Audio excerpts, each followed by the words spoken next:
First question will go to Jay Anderson with Cage Side Press. Your line is open.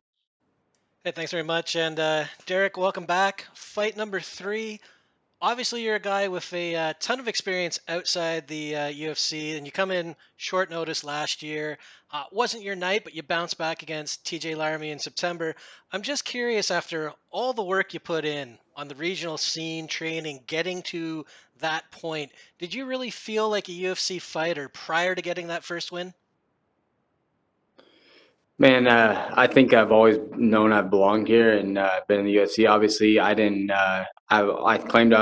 Everybody claims they're a UFC fighter, but getting that first win solidifies that you're a UFC fighter. I mean, that's the big mark. Yeah, man. I belonged here, and now we're here and winning fights. Yeah, I mean, I am a UFC fighter with the win now. And now you got a chance to make it 2 in a row against Charles Rosa. Just give us your thoughts on the matchup here.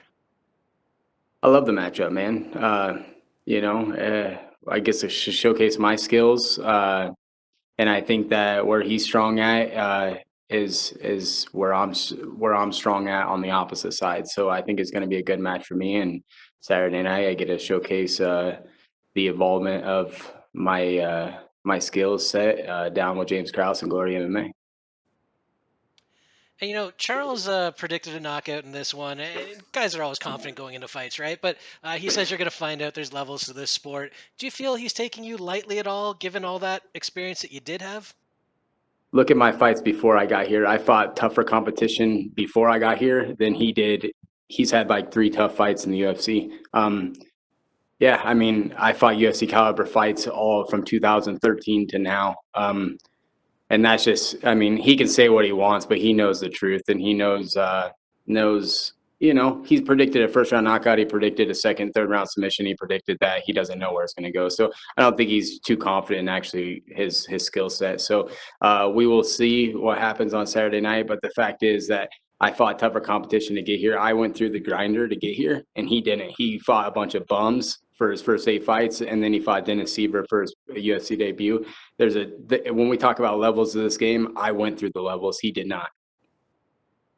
And when we talk about predictions, is there any prediction from your side for how this one ends? I walk in there and I walk out there with 2 checks, and I get my hand raised. That's all I'm gonna give. That's all it needs to be. Fair enough. Last one for me. Between the Dawson and Laramie fights, obviously you had that Griffin fight fall through. I'm just curious, did you change anything with the weight cut approach between then and the Laramie bout and obviously this fight, or was that just kind of a one-off incident? Man, I got sick with the Griffin fight, but I recently started working with Tyler Minton, and yeah, man, it's going great. This is the best weight cut I'm gonna ever have. Continuingly now, I don't have to stress about it, and they got my weight under control. And yeah, man, it's going great. Good to hear, and best of luck this weekend. Thank you, man.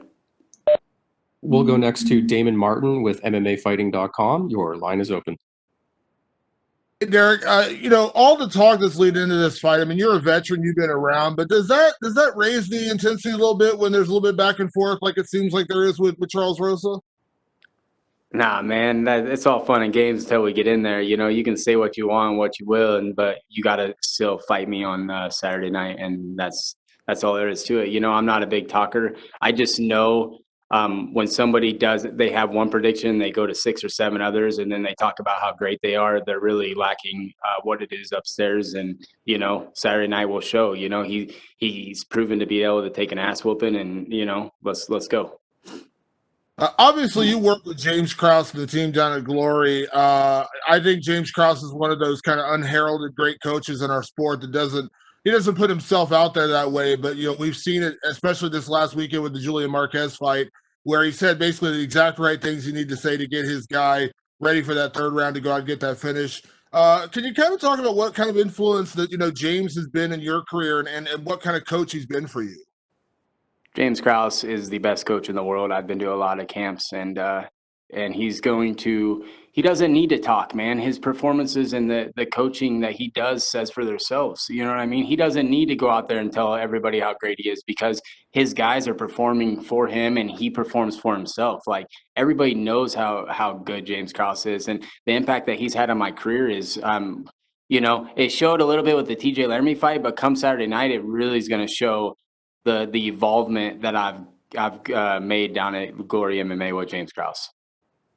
We obviously hear a lot about the big teams in MMA. Of course, Charles Rosa comes from one of those American top team, and those are tremendous gyms, of course. But Glory is one of those gyms that is quietly putting together a pretty big roster of talented fighters. Do you feel like your team maybe doesn't get the credit it deserves in terms of when we talk about the big gyms in MMA? Yeah, man, I think it's like the big gyms, they're a bunch of little teams anyway.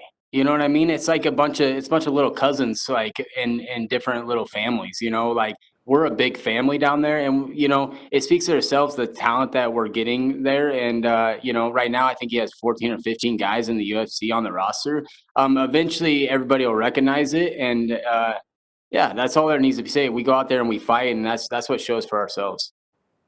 And it does seem like you guys, kind of have the good balance in terms of training partners, but also coaching. I mean, it seems like there's a good balance there, because you do see that sometimes where guys have a great coach, maybe they don't have the right training partners, or maybe they have the right training partners, they don't have the right coach. Seems like you guys have built a really good chemistry there.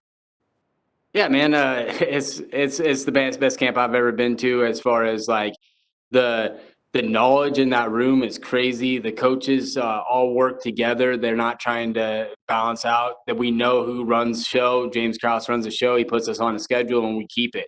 And the improvements and the fights speak for themselves on how much wins we're getting, let alone the performances that are happening there. And like all the underdogs, like keep counting us out and we'll keep knocking them down. That's all I got to say. Cause I mean, look how many underdogs won last year, and, Julian was last week too. So, keep counting them out, keep counting those Midwest boys out, and see what happens.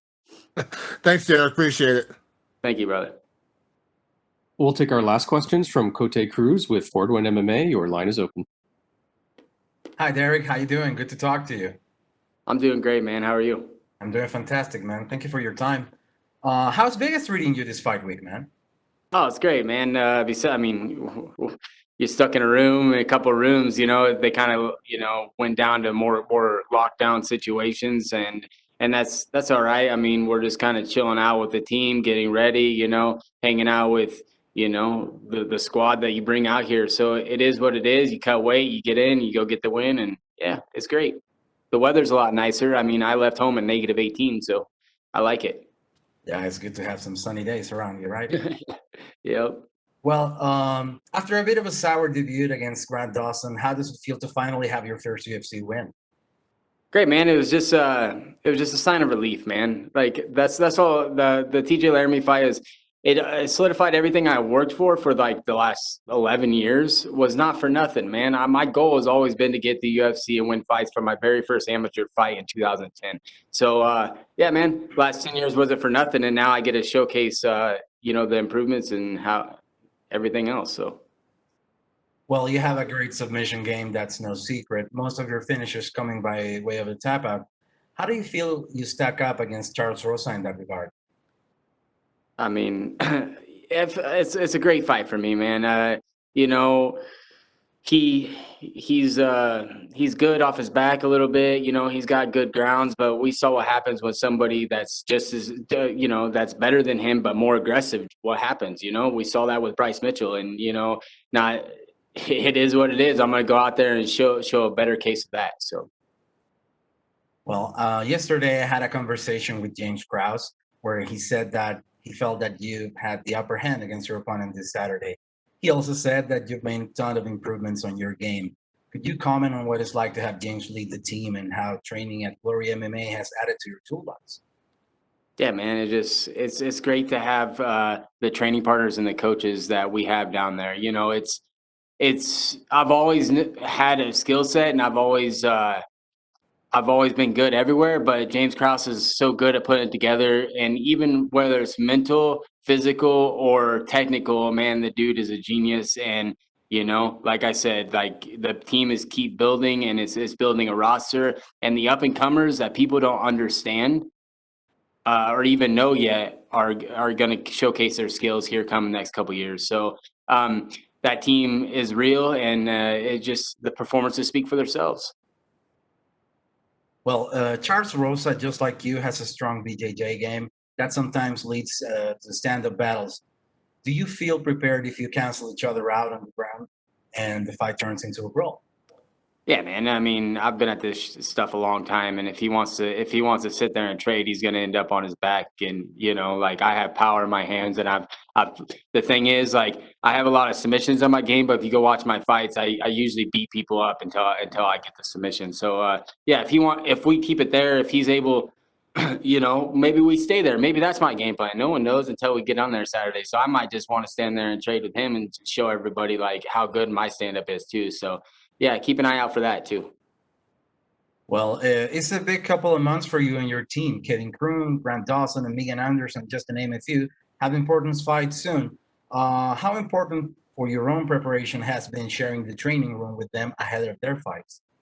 Yeah, man. Like I said, it's like a big family that just works hard, puts their nose down, and listens to our coach. And and here come Julian Marquez set the tone last week. Never gave up. Ended up getting that submission in the third round, and that just set the tone for the next. I think we have 6 or 7 guys in a row, and then a couple weeks off. So that set our first quarter tone off, and I'm just going to continue that on Saturday night. Well, sir, best of luck for you on Saturday. Thank you for your time. Thank you. I appreciate it. Thank you very much, Darrick. You're all set. Thank you.